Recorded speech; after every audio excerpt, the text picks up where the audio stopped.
We are back for another Auburn post-game show. This live stream, we're talking about Auburn men's basketball taking down Monmouth by the score of 87-58.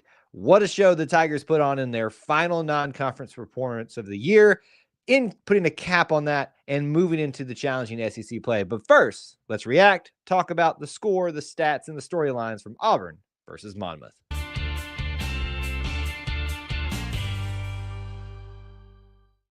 War Eagle, everybody, and welcome back to another edition of E2C Network Live here on YouTube, Facebook, wherever you're watching it. We cover the Auburn experience here. The Auburn experience for us is all about three things: Auburn sports, Auburn culture, Auburn family stuff. An easier way to say it is if it's orange and blue, it is what we do. So we thank you so much for joining us in what we're doing this evening, if you're watching live or if you're catching the replay. No matter how you got here, whenever you got here, we appreciate you hanging out with us tonight. What do we have in store for you? Auburn versus Monmouth, our post-game reaction show, where we are certainly going to talk about that score, 87-58. We want to dive into the stats, the storylines, all of that. And Len, we're going to get into so many of your reactions and thoughts on top of that as well. Before we do that, I want to obviously welcome you here. If you are a returner, welcome back. If you are first timer here, make sure you're subscribing, following, all that good stuff so you don't miss content like this. And be sure to smash that like button as you're coming into the stream, because we do want to know that you're here live, hanging out with us, spending some time with us. And certainly, we always appreciate you doing that and sharing your thoughts throughout the stream tonight as we get into it. Let's start right there with the title of our stream: the score, the stats, and the storyline. I get one of those at least in the score. Well, there's only one score: the stat and the storyline. The score tonight, 87-58. The Tigers take down Monmouth. Your stat that I have picked out tonight that just sticks out to me right out the start of the show is for Dylan Cardwell with his first career double-double tonight: 12 points, 11 rebounds. Can't let that get away without talking how awesome that is for him. And your story, the dunk show that was put on by several people tonight, but one, Ja'Kai Howard, with a windmill dunk and a reverse dunk. I'm sure that will be a talking point throughout the stream tonight. So your score, your stat, and your storyline. Let's jump into it. Obviously, as you come into the stream, please do let us know that you're here with the War Eagle, all that good stuff. Let us know where you're watching from, as so many of you are already doing. You know the drill right here, to hang out and get the show started off on a good note tonight.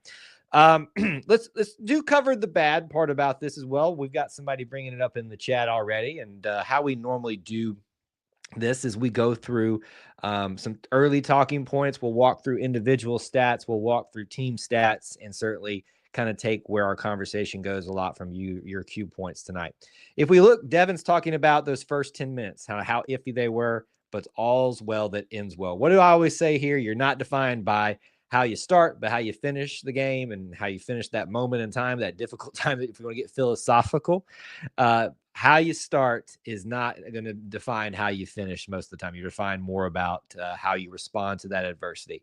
Look, you had a moment in time where you are going through delays. The schedule is not as regular, not that it is all that regular in non-conference play, but there's some formality or regular nature to it, but not when you're going through the holidays where there can be big gaps of time. And so you're coming from a time where you come off this huge win, emotional, maybe letdown leading off after that, of beating Purdue the way that they did in Birmingham. And then certainly coming back home after the long layoff, you would be a little bit laggy, a little bit less, I don't want to call it focused, but just things aren't going that well.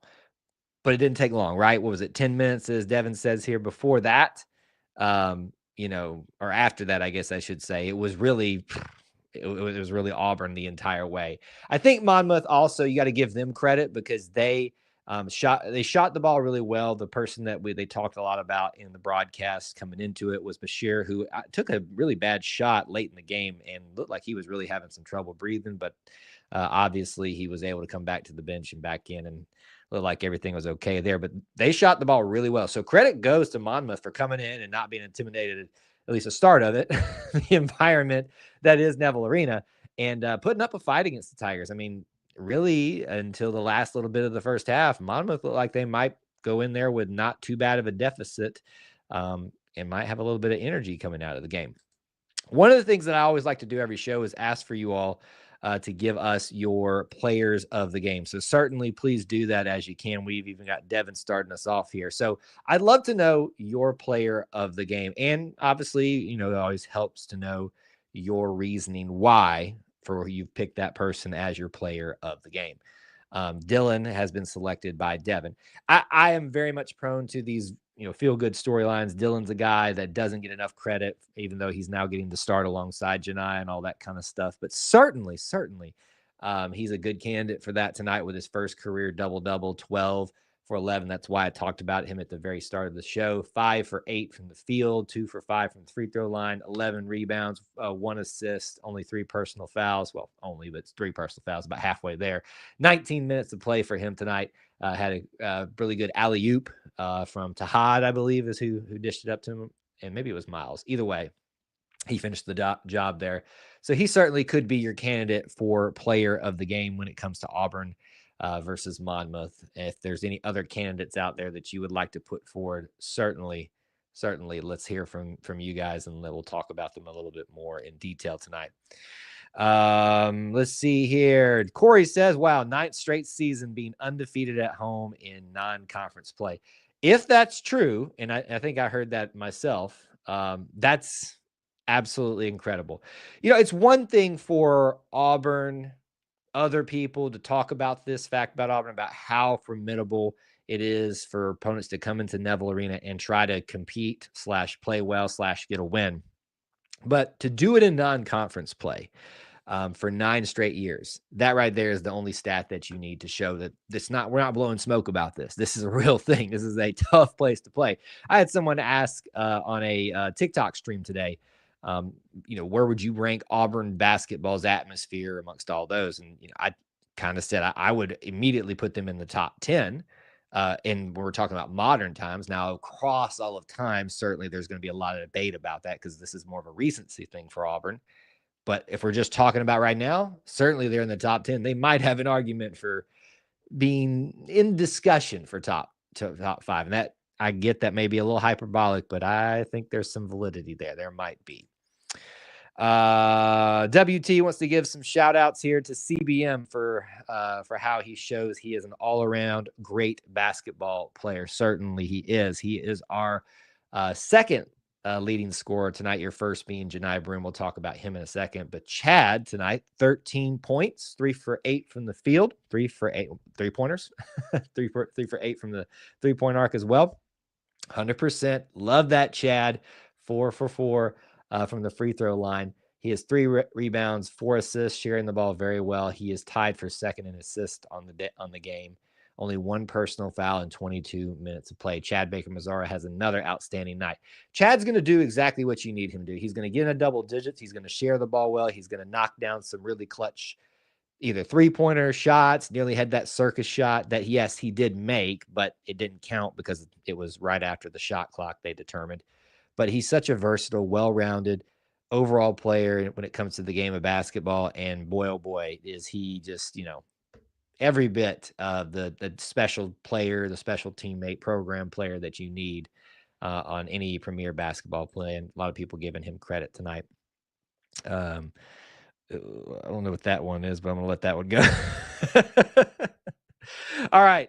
Any other shout outs, players of the game that you all would like to give out? Please do that as we go through this. Let's walk through some other team stats tonight. Hey, we started off talking about Dylan and Cardwell. It would be, Dylan and Cardwell. Chad Baker-Mazara as the second leading scorer tonight, and Dylan as your third leading scorer tonight. We have yet to even scratch the surface on the best player in college basketball thus far through this season, Janai Broom, with a very pedestrian night of 14 points, 11 rebounds. It's like he shut it down once he got a double-double and was like, I'm good for the night.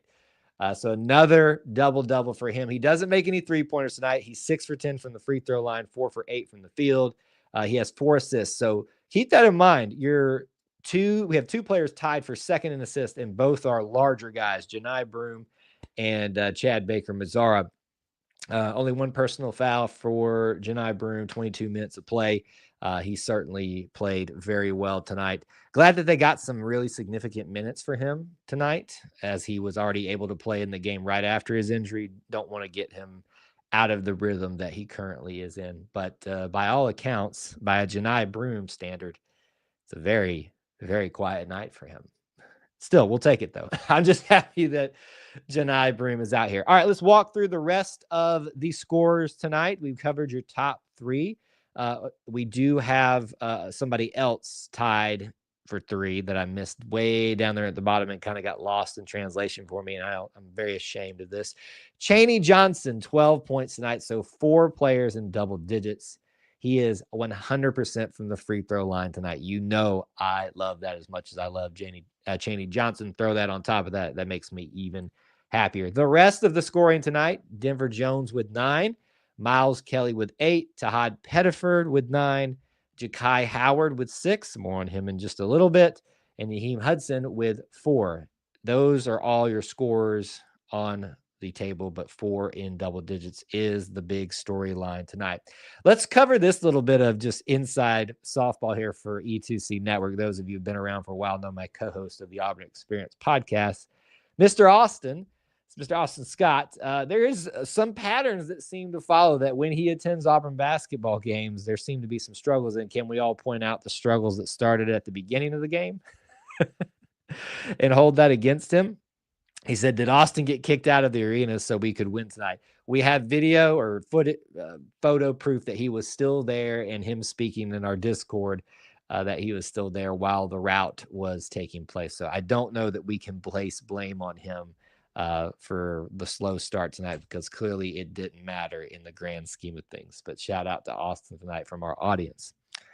I'm trying to look through some more individual stats here to see if there's anything that sticks out to me tonight. Denver, tonight got off to a really good start shooting the ball, especially with how well Monmouth was shooting to start off the night, especially from the three-point arc. So he was kind of a nice counter to their punches that they were throwing at us. Others as well, but certainly early Denver. That seems to be Denver's MO, in my opinion, is that he'll just go on a hot streak for one part of the game, and the rest of the time he'll just take care of business and just be that guy you can rely on in the clutch moments. He doesn't really tend to take that center stage thing, but gets the job done for the most part. Obviously, let's talk about Ja'Kai Howard. With his storyline of this year, we certainly know and have talked about it ad nauseum about him being involved in the playing altercation or whatever you want to call it at this point early in the season that created a lot of drama, and how he's worked his way back into playing time and significant playing time, and how he's being rewarded for that. I think this is a great story, and sometimes that we miss in the moment of trying to be the first person to say, I told you so about this guy, or what a terrible person he is. And we don't give these players and young men opportunities to grow and then to reap the rewards of the learning and be rewarded for learning from those things. Ja'Kai Howard tonight doesn't have an outstanding statistical night, but what he does have is an outstanding highlight night. Arguably, probably the best highlight tape thus far this season, with not one, but 2 amazing dunks. One was off of Tahad Pettiford, throwing an alley-oop to him, but he turns it into a windmill alley-oop. That one had me up out of my seat. The one after that, I didn't even have time to react. Basically, a lob pass from about half court, I think it was, and I forget who to give credit to that sent it Ja'Kai's way. But Ja'Kai just takes that thing in the air and then throws it down reverse in an alley-oop fashion. And I was so shocked by what I saw that I didn't even have a reaction. I was just, did he pull that off twice in one game? That amazing of a dunk. So 2 SportsCenter top 10 plays for Ja'Kai Howard in one night. SportsCenter, just take your pick. I mean, honestly, at this point, you got to give him one of those, because those both were really amazing. Happy to see Ja'Kai learning and growing and being part of the team, Devin says. His teammates were so excited for him. The entire bench just rose up off of their feet and were jumping around and stuff like that. So if you're worried about chemistry, those types of things after what happened during the season, clearly that's not that big of an issue at this point. WT wants to get back on the Austin hate train. Broom also missed a few free throws that he is usually automatic for, most likely an Austin jinx. He'll remember that, and we'll remind him of that on next week's The Auburn Experience show this Sunday night. You can join us 9 Eastern time on YouTube. Okay, So there is some individual stats. Certainly, I don't want to forget about anybody. So if you're watching live, please do post about it in the chat. If you have another player of the game, we can certainly talk about that. But I think you're probably going to have Dylan, Chad, and Janai all sitting with equal opportunities to give player of the game. I'm going to give it to Dylan Cardwell. All right, team stats. We'll walk through most of these, but you know where I first go look. The most important 3 stats of any basketball game for me are free throws, turnovers, and rebounds. They have the most impact on the outcome, I feel like. Can change the course of a game if you're able to make a difference here in these things. Let's talk about them. Free throws tonight for Auburn. A little bit of a step down from what they've been doing lately, but it's still pretty good. 75%. They do shoot 28 shots tonight and make 21 of them from the free throw line. I'll take it. My high mark is 80%. Turnovers tonight, only 7 for Auburn, 11 for Monmouth. I actually thought we caused a few more than that, so that's a credit to Monmouth for not letting it get too out of hand in that category. We win that category or that stat as well. And finally, rebounds, not an area we typically have a struggle with these days. We do win the rebound category 27-46, Auburn versus Monmouth, and dominate that almost by a 20 stat differential there, 27-46. So Auburn wins all 3, results in a dominating victory, 87-58 here. Nearly a 30-point win for the Tigers tonight, which most people will probably like, they should have done it by more. Just take what you can get because it was pretty dang good. Okay, we'll walk through some more team stats here. If there's something that sticks out to you that you want to talk about from that or anything else throughout the stream, please let me know in the chat. 44% from the field tonight for Auburn shooting the ball. Pretty good for home. Anywhere really, but yes, pretty good at home too. 3-point percentage tonight was not amazing for Auburn. 27%, 8 for 30. If you look at individually, Denver Jones is really the guy that helped that be much better than probably it was going to be, making all of his 3-pointers. Janai misses all of his tonight. Tahad Pettiford only made 1 of 5. Miles Kelly only made 1 of 4. So that seemed to be a little bit off tonight. So if you want to talk about maybe early in the game, what didn't seem like it was working well or a little bit off, the shots really weren't falling for Auburn like they typically would at home, which kind of lended to that already preconceived built-in thing in my head. All right, there's been a couple of longer layoff than we're normally used to with the holidays. Is that's going to affect the team? Certainly. It could, and it probably did, but you can look at that when it comes to the the 3-point percentage as well. Auburn dominates in points off of turnovers 20-6. Dominates pretty much throughout on rebounds when you break it down to defense and offensive rebound statistics. Wins the second chance category for the points 4-15. Bench points, pretty big margin here. 10-31. That might be your stat of the game when we look for that every time. But here you go. Points in the paint 20-40. Fast breaks points 10-17. All these are in Auburn's favor, by the way, if you hadn't caught on. Blocks 3-7. Steals 5-8. Assists 10-22. I feel like I'm just picking assist as the stat of the game the entire time because it always tends to be that good. 12, spread of differential there. I'm going to pick tonight.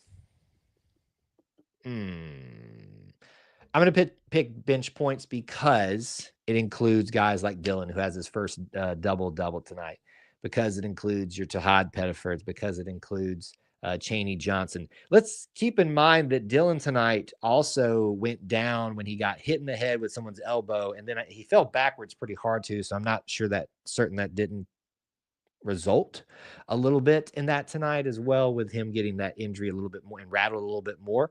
And so once again, Chaney Johnson, who already plays enough as is, but has to step into someone else's role, and immediately started making an impact with 12 points tonight for Chaney Johnson. So credit to him, obviously credit to the whole team, but I think bench points tonight is going to probably be my tail of the tape here. Our bench was just that much deeper, that much better than Monmouth, and they played way more players than we did too. Not to take away from some of their great players. Bashir Valencia tonight played really well. They have 3 guys in double figures. So all in all, not really anything to get upset about, and pretty pleased with the way that non-conference play ends tonight. So what I would love to know from you all is if you've got any other topics from this game you'd love to discuss. Certainly we can dive into those with the last part of our time here tonight.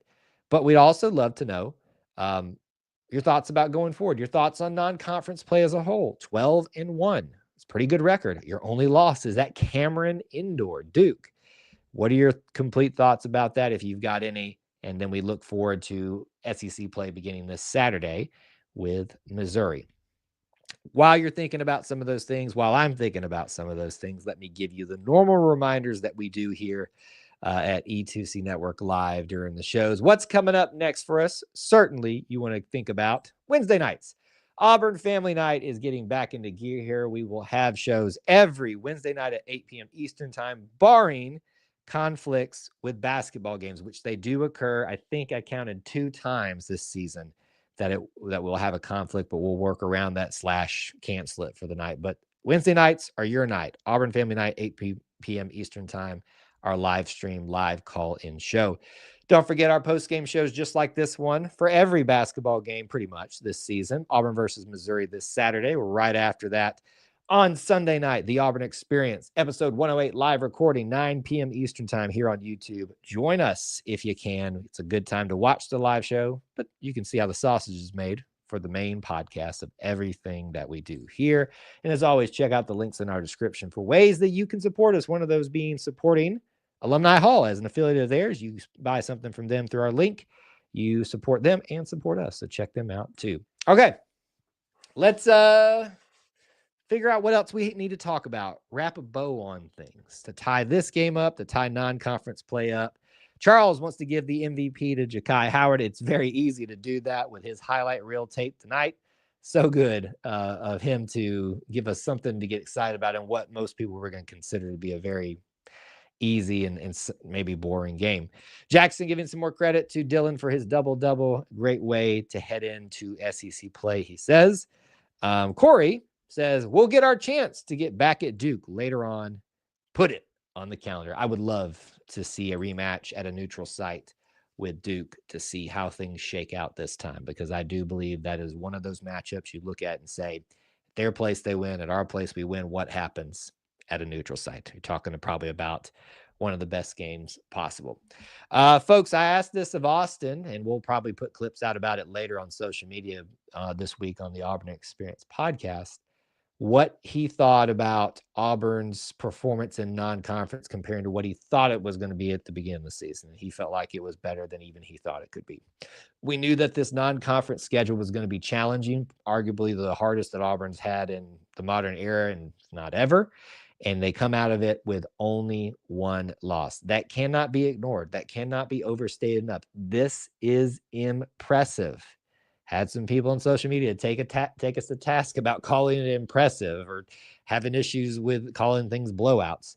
Auburn is one of the best teams, if not arguably the best in basketball at the time of us talking about it right now. And it shows in the results, the way they competed in every single game, the way they fought back, the way they faced adversity, the way they handled the 1 loss on the road, and the results after that. Didn't let it fall off and create some bad momentum going forward. Auburn's a good basketball team, and it showed in non-conference play, which is just incredible to see and to celebrate and to talk about. I enjoyed. I know you guys enjoy talking about it as well. We look forward to Missouri SEC play. No nights off. Do not take a single SEC game for granted, folks. If you are, you will make that mistake. Your team is not going to. You do not need to. Tigers versus Tigers this upcoming Saturday. Really, really excited to start talking about what is arguably the best conference in college basketball so far this season, and you should be too. Maybe some final comments and questions here to round out. Charles asked, why isn't Drake Cardwell, Dylan's brother, playing? Well, my question to you, Charles, would be, where are you going to find time for him to play? We're struggling to find time for JP, Raheem Hudson, And for a while there, we were struggling to find, and still in some ways probably finding time for Ja'Kai. So if you want to make a case for Dylan's brother Drake to play in some of their spots, certainly please do so, because I will advocate for anybody who deserves to be out there, and not to say that he doesn't. But I think obviously you could probably look at that and say he's a younger guy, got plenty of time to be here. There's a plethora of experience and talent that needs to be out there before him. I wouldn't worry too much about that right now. And sometimes people redshirt. Sometimes people take a minute to get out there. But there's nothing wrong with having double Cardwells on a team. That just means you've got some good people on your team. Jackson pointing out some good stats here that I failed to mention earlier in the show. One more win, and Bruce ties first for most wins at Auburn. What an incredible stat to begin to celebrate. So to start off conference play, if we can get that win, we will be on the verge of Bruce being the most decorated wins-wise at Auburn, which will be incredible to celebrate and talk about on that stream. Devin says we are favored in every game with at least a 70% chance to win, except for at Bama, which is 67%. ESPN's prediction is we lose 3 SEC games, which probably is an uptick from what most people were expecting. If I recall correctly, my prediction at the beginning of the season was that we would lose somewhere between 6 and 8 by the time everything shook out. I think I had predicted 2 losses in non-conference play and about 4, maybe 4, it seems right, in conference play. So maybe it was 6 losses. Folks, it's going to be tough. We may be favored.